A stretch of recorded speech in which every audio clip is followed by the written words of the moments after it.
First of all, today we are in São Paulo, we are talking about Brazil, but I think it's worth to mention the overall South America strong importance for all of us.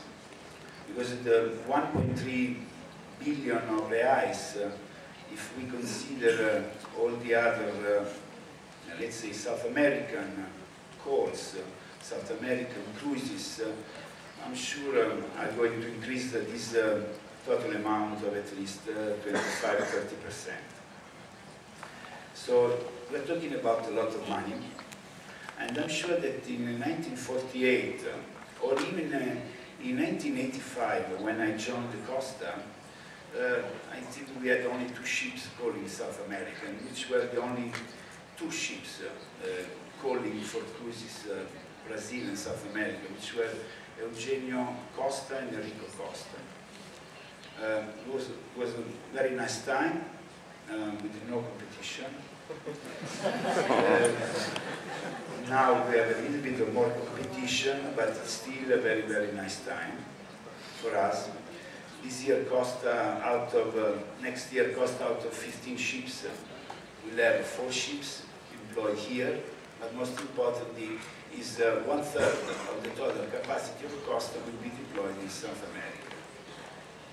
This is very important for us, and I think it's important also for the overall development. I think that most of the opportunities have already been listed, and as well as also the challenges. But the main point to clarify is the challenges are there. We talked about infrastructures, we talked about bureaucracy, we talked about high charges, high taxes.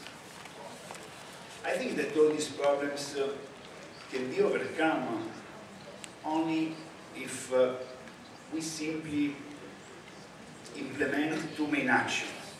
And these actions, I'm sure, will work because they've worked everywhere else in the world. So I don't know why they should not be working in Brazil. The first one is that the authorities really want it, not only in words, but in real fact. And I think we needed to identify what ministry, in this case, my guess, should be the Ministry of Tourism, can really take the lead of a very important working table with all the stakeholders in order to identify all the issues and try to build an action plan for each single issue. Very simply, I want to make one example of how I think this should be done.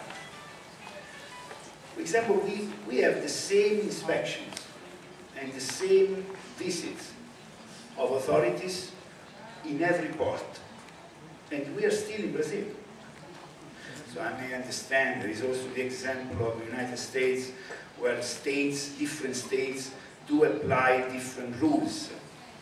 But the United States have come up, finally, to a sort of compromise, applying and having prevailing the federal laws. And I think the same should be done here. This is bureaucracy, and it's simple to correct. So we need to have action plans like this, going very detailed into the specific issues without being too generic, and just approach the issue and solve it. If we really are all aligned to solve these challenges and these issues. The second one is, can the cruise lines be successful alone in solving the issues? My answer is no. This has never happened in any place in the world. That will not happen here in Brazil and South America. We can be successful only if the stakeholders. So I'm talking to all the port representatives here. I'm talking to all the ship suppliers. I'm talking to all the people administering and managing cruise terminals. If you really want it, join the club. If you don't join the club, we will assist, unfortunately, probably to a decline, which might be even worse than one that we are going to see for the next season versus the previous one. So I think that to do that, we needed to identify the tools, how to involve all of you into supporting us, into this important and challenging task of solving the issues and make Brazil a competitive area of operation. Today, most of the cruise lines are just making a comparison every time they need to decide how many ships to employ in Brazil. If some other areas of the world are working better in terms of customer reservations, for example, they are going to choose a different area of the world and not Brazil.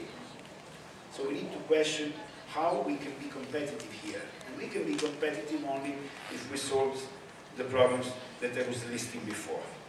On another note, we needed to give much more value to the statistics that we have seen this morning.